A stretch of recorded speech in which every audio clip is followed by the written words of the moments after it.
Damn. Okay. You know me. You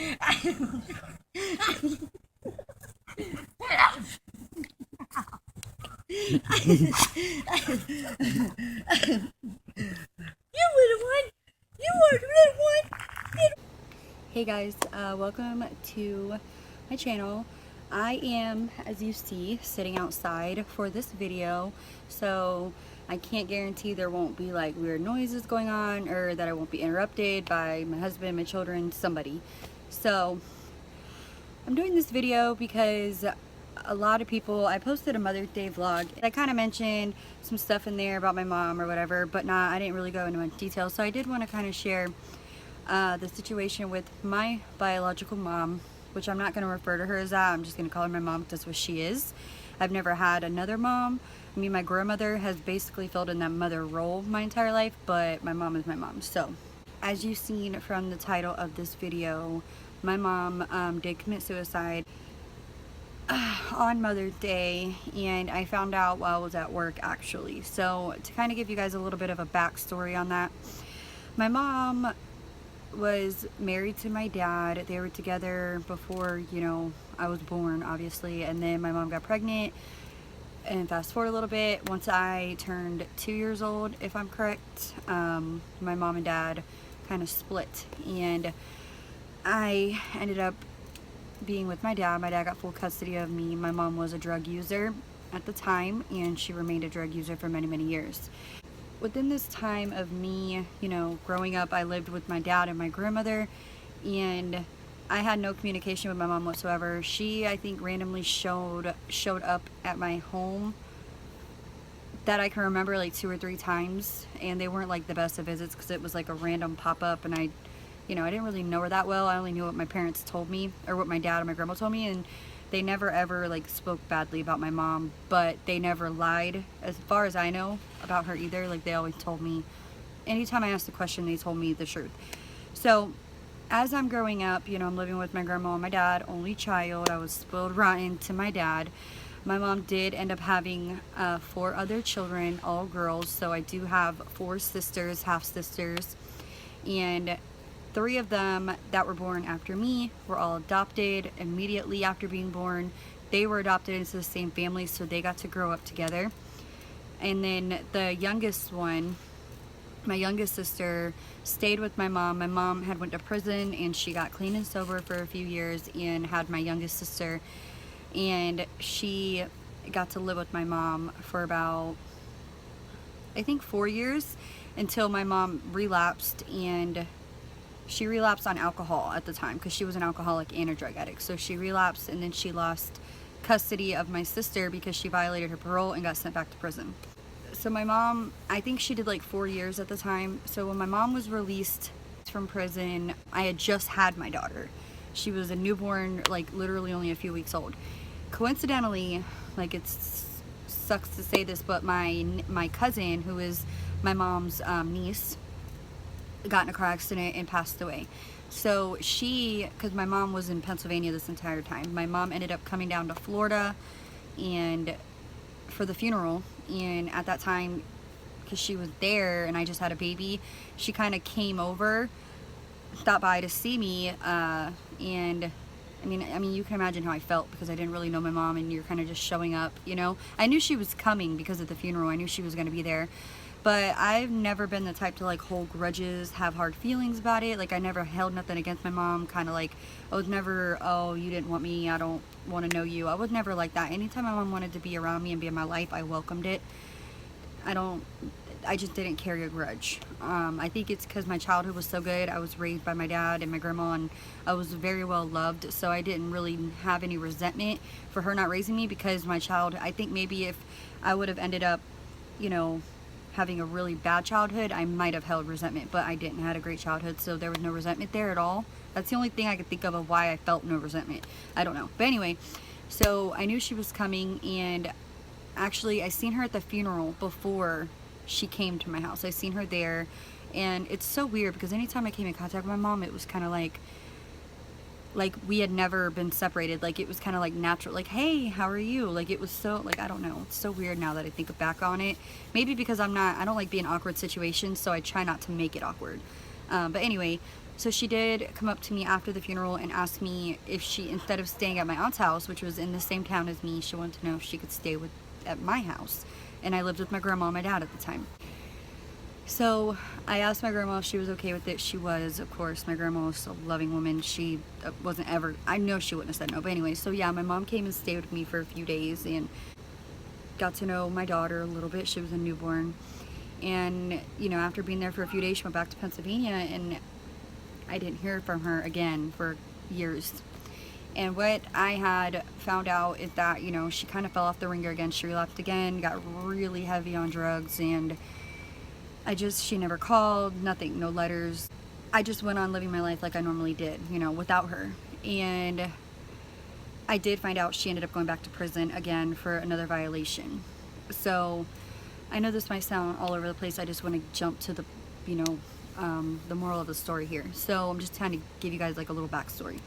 So a few years passed now. It's been about 6 years. I'm pregnant with my second child, my son Steven, and I have him. And my mom called me immediately when she was released from prison. I don't know how she got my phone number, but she did. But she called me, and I was like in shock to hear from her. And she's like, you know, I got out of prison, I'm sober, I'm finally, you know, I did the rest of my time, I don't have to be on parole anymore, and I really want to be a part of your life, I really want to be consistent in your life. And me, sure, if that's what you want to do, come, I want you to be a part of my life. I just have my son, I would love for you to meet him, you know, kind of thing. And sure enough, my mom, she came to Florida, and that showed me right there that she was serious and she really wanted to make that attempt to be a part of my life. She stayed with me for about a week, and the whole time my mom was at my house, like, she was just different from how I've ever remembered her. Like, she was, like, her spirit was different. She was so happy. And Jalen, at the time, she was 6 years old, so she was loving her grandma, like they were playing, and like she was just so different. I've never seen her like that, and I loved it. Like I felt like we could really build something. And at this time, when my mom came to visit, when I had my son, I had met 3 of my sisters. I found them on social media, the ones that were adopted into the same family. I found them on social media, and we have been communicating. We've met each other. I've traveled out of state to see them and attend like graduations and weddings, stuff like that. Like, we've started building a relationship at this point. I did tell one of my sisters, do live locally, not far from me. I did tell her that my mom was coming and that she was here, and if she wanted the opportunity to meet her, she definitely could. My mom, you know, wants to meet and talk to all of her daughters. Again, the 3 that were adopted into the same family were adopted immediately after birth. They didn't really have any time with my mom, and if they did, it was very short, as far as I know. So one of my sisters agreed to come to my house, and my mom got to have, you know, a one-on-one conversation with her, explain to her side of things. My sister didn't know as much as I did about my mom growing up, because I stayed with my biological family, and my dad was married to my mom. He knew her very well, and, you know, my mom's sisters still live near me. Like, I've been in contact with my mom's family, so I know more about my mom than they did. So it was really nice to sit down and do that with her, and it meant so much to my mom. After my sister left, my mom, like, I mean, I know it meant a lot to my sister too, but like, my mom was just like, I can't believe how beautiful she is, and, you know, how great she turned out, and all these things. And which is true, all of my sisters are beautiful and they're amazing. So at the time, the youngest sister that I have met, like my baby sister, I still haven't met her to this day, but the youngest one out of the 3 that were adopted, she wasn't ready at that point in time to meet my mom. And the other one, the oldest one of the 3 that were adopted, I'm going to keep bunching them into a group of 3 because that's the only way I can explain it without like saying their names and stuff. So they didn't have that opportunity, you know, to talk. The youngest one at the time wasn't ready for that. She was in her teen years, and she was happy with her life. I don't really know her reasoning. I didn't ask her because that's not my business, but that also had an impact on my mom. And, you know, with my mom's history, like my sisters have a right to be resentful. They have a right to feel however they feel, right? We all are entitled to our own feelings. And my mom, she would just, after she sat down and talked to my sisters, she was starting to tell me like how like much she regrets, not getting her stuff together and being able to be a mother to us and this and that. But I just had to keep reassuring her, like, you said it yourself, like, she's beautiful, she turned out great, I'm beautiful, I turned out great, all my sisters are great, everybody's happy, we have lives, some of us have children, like, and I kept telling her, like, let's move forward, like, let's not think about the past, let's not dwell on the past, it's gone, there's nothing we can do about it now, just let's worry about moving forward. And I told her, like, in time, my sisters, they will reach that point where they will want to talk to her at some point, like my one sister did. I'm sure at some point in her life she felt the same, that she wasn't ready to talk to my mom. I don't know, I never asked her, again, not my business. So it started like eating up at my mom, and my main fear is I didn't want her to relapse. I didn't want her to get so down on herself that she would end up drinking or using drugs. So I just kept like lifting up her spirits. We went down to the river by my house where it was like the sky is now like a sunset and it's beautiful out there, and she was just, it was really eating her up, everything that she had done wrong in the past. And I just did what I could, and I was the strong one. I'm a mother myself, and I didn't want her to feel upset, and I made sure she knew how much I loved her, and that, I don't hold any hard feelings, because if I did, she wouldn't be in my home holding my son, bonding with my daughter. That wouldn't be the case. So she stayed there it ended up being 2 weeks. My mom missed her flight, and she ended up staying for another week. When she went home, I started getting all these texts from my mom. She just kept telling me how depressed she was, and that she wanted to come back, and she wanted to be with me and my daughter, that she feels horrible that she left, she can't get off the couch.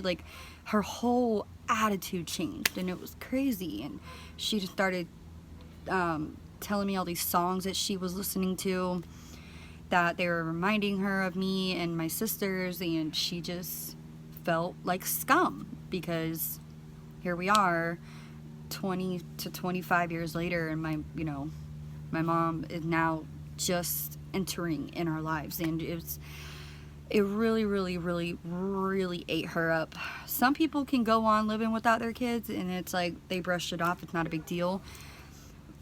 And my mom was like that for all this time, and then now that she's sober and she's seeing us, and that we're real people, and we're here, and that we also have feelings, and we're impacted in some way with this, she's feeling it's eating her up. And I try to communicate with her every day on the phone, everything. And a few days go by, I haven't talked to her, and then I started worrying, because I'm like, I haven't talked to my mom. Oh my God, I hope she didn't relapse again, because I was really, really getting a bond with her. We were talking like every day for like 4 months straight at this point, and that's never happened in my life.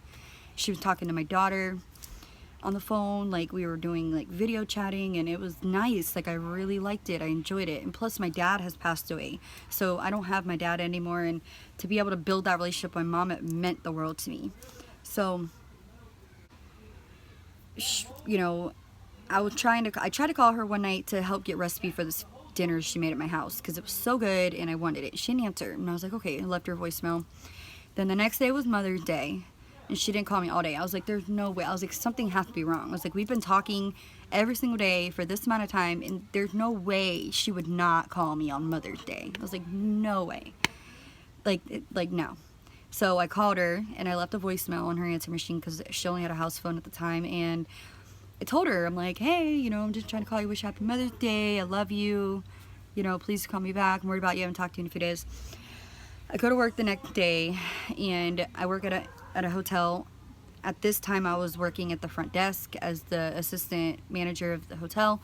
I was in the guest rooms, and I was hanging up the shears, like that go underneath your drapes, because we were cleaning them and replacing them. So I was hanging them up, and then I got a weird random phone call, like on Facebook Messenger, and he answered it, and they asked me, like, is this Ashley, Trish's daughter, because that's my mom's name, Trish. And I'm like, yeah, who's this? And then he said, do you know who so-and-so is? And I did know who that was, because that was my mom's ex-boyfriend, the one that my mom always relapsed with, the one my mom always like got into stuff with. My mom sent me pictures that he beat her at one time. She had bruised face, and I knew who he was. He's like, I'm his son, and I just wanted to let you know that my dad found your mom this morning. And you know, I'm in like shock because, number one, why are you calling me? Because I know my mother does not associate with you or your father, because, you know, I just know, unless she did and I didn't know. But by the way, at that time I knew that my mom was not talking with that family. So it was just like a mind blow, right? And I'm like, what are you talking about? And they're like, you know, we went to check on her. Nobody has heard from her in a few days. So we went to check on, or he went to check on her. And, you know, she was on the couch, slumped over and whatever. It was horrible. Like, I literally almost passed out because I could not believe this. Like, I found this out the day after Mother's Day. And then, you know, the police got involved and they spoke to me and they told me it looks like she had been there for about a day, possibly two. Like, what happened? How did she die? What happened? And, like, I was like freaking out. And on top of that, my daughter had just now grown a bond with her, never dealt with a loss before in her life, and I have to explain to her what's going on, which sucks because I know, like, that heartbreak of knowing that you're never going to speak to somebody again, you know, and it's hard, especially at that age. Like, and then, you know, I have to pretend like I'm fine because I'm her mother and I have to be there to support her, you know. So anyway, I told the police because the landlord was there. You know, we ended up going there a few days later to get her stuff, and her house was a wreck. There was beer cans everywhere, pill bottles everywhere. Like, she had been going at it. Like, she definitely relapsed again. And, you know, she ended up going to the coroner and everything because they wanted to find out what happened. And then, you know, they came back with the results. We found out the amount of a certain drug she had in her system, which was a prescription pill, and based off that, they concluded her death to be a suicidal overdose, like a suicidal overdose is what they said, because of the dosage amount. They said the way, like, it wasn't just like 2 or 3 pills, it was a bunch. So they think that it was done intentionally based off the amount of milligram that was in her system. And the only thing at this time now for me that I can conclude is that Mother's Day was coming up. My mom the pain and the guilt was just eating her alive, and she couldn't handle it. And it really makes me wish, like, I don't want to get emotional. I've cried about this enough, so I don't want to get emotional, but it really just opened up my eyes. I've dealt with addiction in my family for a very long time, and like, when she was saying that she wanted to come back, I wish I would have encouraged her to come back, but I just kept telling her, we're fine, like, just, we love you, you don't have to feel like you need to be here for me to show you that I love you. Like, I really love you. So that, you know, bothers me sometimes. I feel like if she would have came back, this wouldn't have happened. But it was really hard, and addiction is a real thing. Depression is a real thing. If you know somebody that's going through it, I advise you, whether they want it or not, try to get them help. My mom, by the type of person she was, would have definitely refused help at all costs. She would have told me, like, no, I can handle it. But she did tell me she was depressed, but I just I've never been in a situation before, and I don't think I took it as seriously as I should have. And I feel horrible about that, but we gained a guardian angel that day, so I had lost both my parents. My father died of cancer 8 years ago. My dad was diagnosed with cancer, and he literally passed away 8 weeks after he found out. So that was a traumatic experience. If you guys want to know about my dad, I would love to share with you guys about my dad. He was the most amazing person in the world. I mean, nothing can replace him. Just let me know in the comments, and I'll definitely share with you guys that experience. That was traumatic in itself. Threw me off the deep end. So that is definitely a story. If you guys want to hear it, I'll definitely share it with you. It'll be hard for me, but I'll definitely share it with you because you never know who you can help in a situation like this. So I just want you guys to know, like, if you feel alone, please try to talk to somebody. I mean, my mom was already an addict, you know, and then when you add depression on and the guilt of what had happened, it just really must have got to her. I really can't think of no other explanation of why my mom would take a bunch of pills and die. Like, I can't think of any other reason besides that, because of the time that she done it. I mean, she did it either the night before Mother's Day or on Mother's Day, according to the coroner, is when she actually passed away, because we found out a day later, the next day after Mother's Day, that she had been there. So yeah, I went to Pennsylvania, got her stuff, and I kept some of it, a lot of it, like just pictures and stuff. But thank you guys so much for watching. Like, I felt like outside would be necessary for this video because it's such a kind of downer type of vibe, and it's just a beautiful scenery behind me, you know. I mean, except for that crazy shed over there, don't mind it. It got all ruined during the Hurricane Irma. Thanks, Irma. Anyway, yeah, I try to keep high spirits about it because there's nothing I can do to change the past, and that's exactly what I told my mom. We had a beautiful ceremony for her, just my sisters and me. My sisters traveled down here, except for my very youngest one, because like I said, I haven't even met her yet. You know, we put her ashes in the water, is what she told me she wanted. If she ever passed away, I kept some. And, you know, we just had a little ceremony for her. We wrote on balloons, like, our final messages to her, and that was really good for my sisters that never met her, because they got to actually, they felt guilt for not talking to her when they had the chance. But yeah, you guys, please, please, if your loved ones tell you that they're upset, don't brush it off, because I did, and it hurts. Like, I wish I could turn back time and take her more seriously. I was just afraid she'd relapse. I didn't realize that she would, like, do what she did. And there's just so many things I would have done different, but I know I'll see her again one day. That's my faith, my beliefs, my religion. So, alright, so, deep breath.